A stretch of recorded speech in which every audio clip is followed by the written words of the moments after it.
नमस्कार, स्वागत है आपका न्यूज बायोस्कोप में। सिटी स्कैनर के साथ मैं हूं आसिया।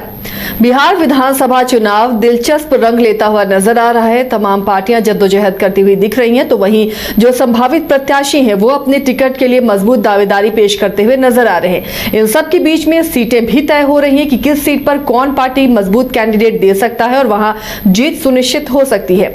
इन सब के बीच एक एक विधानसभा सीटों को भी हम खंगाल रहे हैं, उनके मिजाज को जानने की कोशिश कर रहे हैं। तो आज भी 2 विधानसभा को हम खंगालेंगे, उनके रिकॉर्ड्स देखेंगे और जानेंगे कि वहां की जनता के मिजाज क्या है। हमारे साथ वरिष्ठ सहयोगी राकेश रंजन स्टूडियो में मौजूद है, जो आपको सीटों की पूरी हिस्ट्री बताएंगे, उस सीट का मिजाज बताएंगे। तो चलिए शुरुआत करते हैं और आज जिस सीट की सबसे पहले बात करेंगे वो है कुर्था विधानसभा। कुर्था विधानसभा क्यों खास है, यहाँ की खासियत क्या है? फिलहाल तो राजद का कब्जा है, लेकिन क्या यहाँ पर लालटेन ही जलता रहा है या फिर यहाँ पर जो लोगों का मिजाज है या वोटर्स है वो पार्टियां बदलते रहे या कैंडिडेट बदलते रहे? रंजन जी, अगर कुर्था को आप स्कैन करते हैं तो कुर्था का मिजाज क्या नजर आता है? देखिए, कुर्था के मिजाज को देखिएगा तो यहाँ किसी एक दल का दबदबा कभी नहीं रहा है। पार्टियां जीती हैं, अलग अलग विचारधारा की पार्टियां जीती हैं, लेकिन किसी एक दल की बात कीजिए तो उसका वर्चस्व नहीं दिखेगा। हाँ, ये बात अलग है कि यहाँ पर जो समाजवादी सोच है वो प्रवाहित हुई है और उसका इम्पैक्ट जो है इस कुर्था विधानसभा क्षेत्र में आपको दिखेगा। हाँ, एक और बात है कि बीजेपी यहाँ कभी नहीं जीती है, लेकिन बिहार के लेनिन कहे जाने वाले जगदेव प्रसाद का प्रभाव इस सीट पर साफ तौर पर देखा जाता है और उन्हीं की वजह से कुर्था को लेनिन की धरती भी कहा जाता है। और जगदेव प्रसाद हमेशा शोषित समाज के लिए खड़े रहे। उनकी राजनीतिक विरासत पर सभी दल दावा करते हुए आपको दिखेंगे, लेकिन इन सब के बीच एक बड़ा डेवलपमेंट ये हुआ है कि जगदेव प्रसाद के बेटे नागमणि और उनकी बहू सुचित्रा सिन्हा जो हैं वो बीजेपी में शामिल हो गई हैं। तो क्या इनमें से कोई कुर्था से चुनाव लड़ेगा? लेकिन सवाल दूसरी तरफ से भी है। आरजेडी की ये सीट है, यहाँ से बागी कुमार वर्मा जो हैं वो विजयी हुए थे पिछली बार, लेकिन उनकी आयु 70 साल हो गई है। तो कई सवाल ये भी उठते हैं कि क्या बागी कुमार वर्मा ही आरजेडी के टिकट पर इस बार भी चुनाव लड़ेंगे? इन सब के बीच झारखंड से रिटायर्ड हुए पूर्व आईपीएस ऑफिसर संजय रंजन भी यहाँ पर प्रयास करते हुए दिख रहे हैं और वहाँ पर जो है वो लाइब्रेरी के जरिए जो है कई लाइब्रेरीज की स्थापना कर रहे हैं और उनका कहना है कि इस क्षेत्र में जब वो पूर्व में काम कर चुके हैं इसका भी लाभ मिलता है, लोग उन्हें लाइब्रेरी के लिए जमीन भी दे रहे हैं। तो एक दावा जो है पूर्व आईपीएस ऑफिसर संजय रंजन का भी आरजेडी की तरफ से बनता है। खैर, उस पर हम बाद में चर्चा करेंगे। पहले हम अगर देखें तो कुर्था में अब तक कुल 17 चुनाव हुए हैं, जिसमें अगर आप देखें तो जेडीयू को 3 बार कामयाबी मिली है। आरजेडी, जनता दल, कांग्रेस, शोषित समाज दल, इनको 2-2 बार सफलता हाथ लगी है। तो सोशलिस्ट पार्टी, प्रजा सोशलिस्ट पार्टी, संयुक्त सोशलिस्ट पार्टी, जनता पार्टी, निर्दलीय और एलजेपी को एक बार यहां पर कामयाबी मिली है। कुल 17 चुनाव यहां पर अभी तक हुए हैं और रामचरण सिंह यादव जो हैं वो कुर्था के पहले विधायक बने थे 1952 में और वो सोशलिस्ट पार्टी से चुनाव लड़े थे।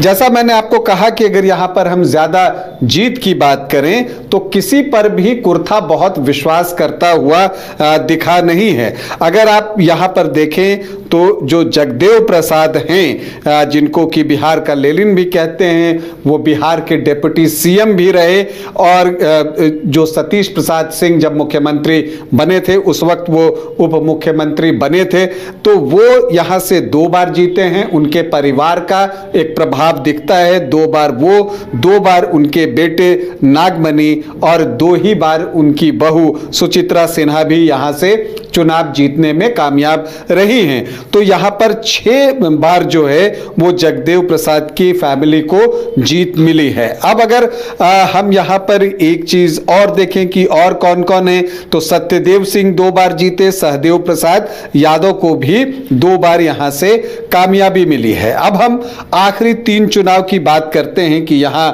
क्या कुछ हुआ है।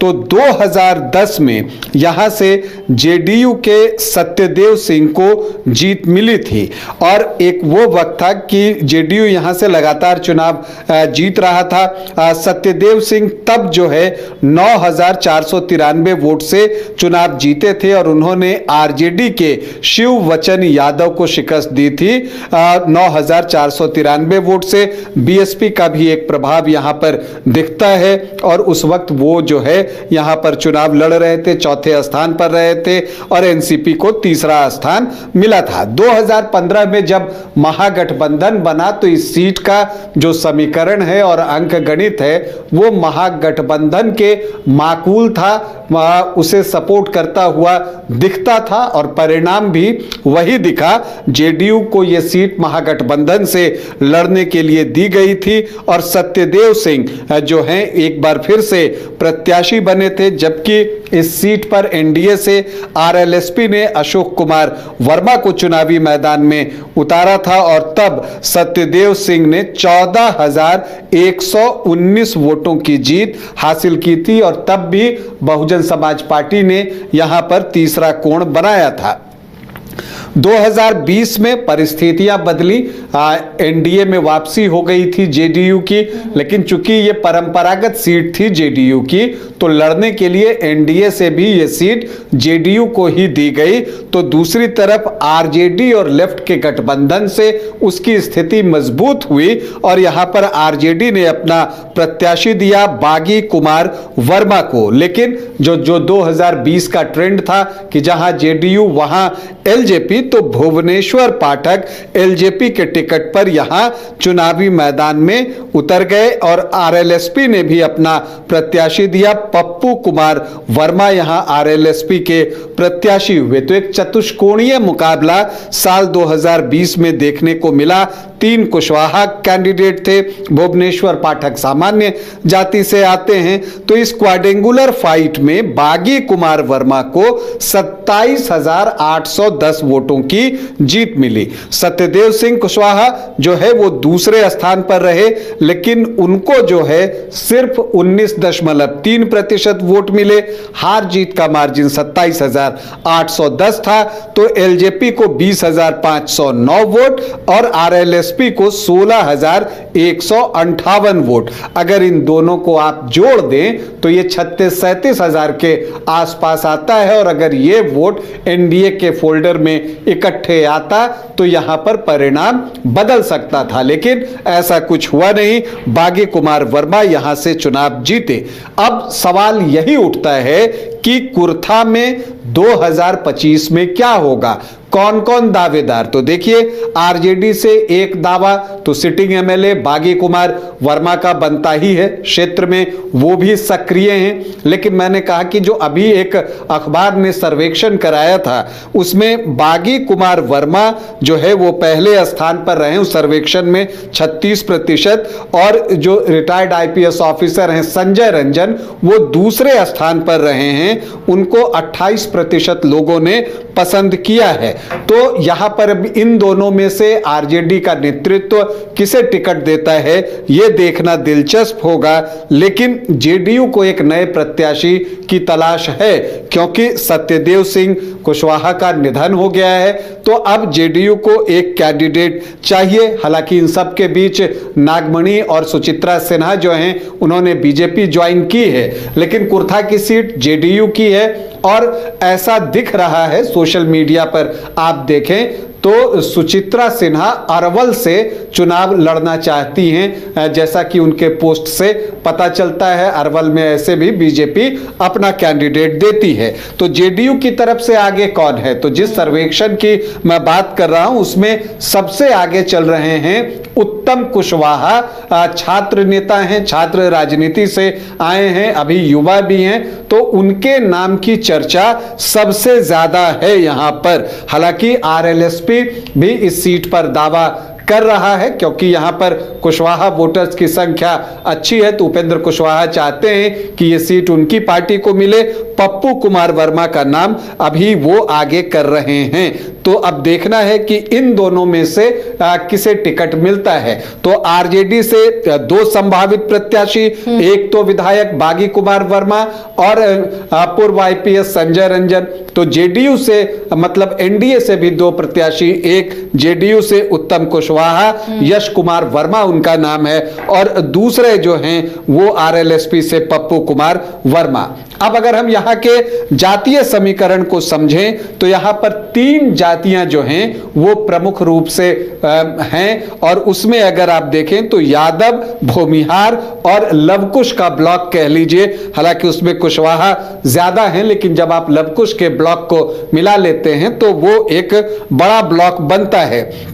अनुसूचित जाति यहां 19.04%, मुस्लिम 8.3%, यादव वोटर्स जो हैं वो 13 से 15% के आसपास हैं। तो जो MY जो है वो आपका जो बनता है, अगर उसे आप देखें तो वो ऑलमोस्ट जो है 21.5 से 23.5% के बीच आकर बनता है। इसके अलावा आप देखें तो सामान्य जाति में राजपूत 4 से 5%, भूमिहार 18 से 19%, कोई 20% भी कहते हैं, ब्राह्मण 2%, तो सामान्य जाति के वोटर्स 24 से 25% हैं।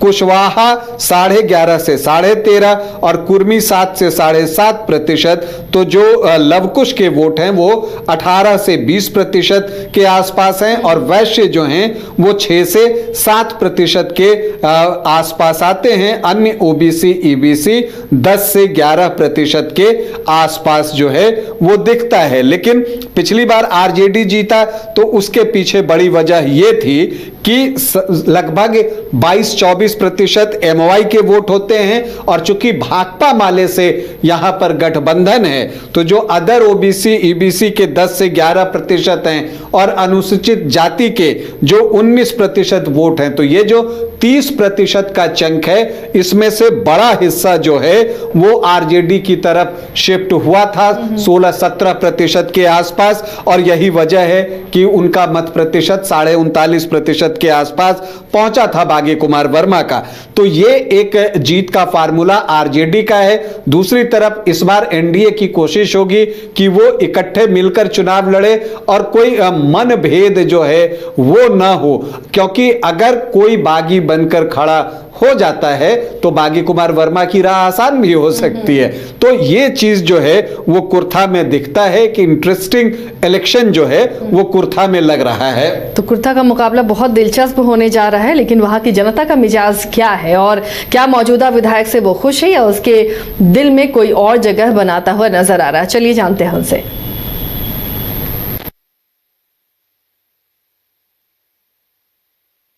यहाँ पर सर जन स्वराज इतने अच्छे आदमी हैं जो नया पार्टी बने हैं। उनखारा हम लोग किसी को भी अगर टिकट देंगे तो उनखारा हम लोग बाले बच्चे मिलके पूरा तन मन धन से वोट देंगे। कुर्था विधानसभा से तो हम लोग महागठबंधन के प्रत्याशी को विजयी बनाना चाहते हैं। क्यों? क्योंकि केएसबी युवाओं के लिए सोचकर काम देते हैं, नौकरी देते हैं, इसलिए सोच रहे हैं कि केएसबी को एक बार मौका दिया जाए।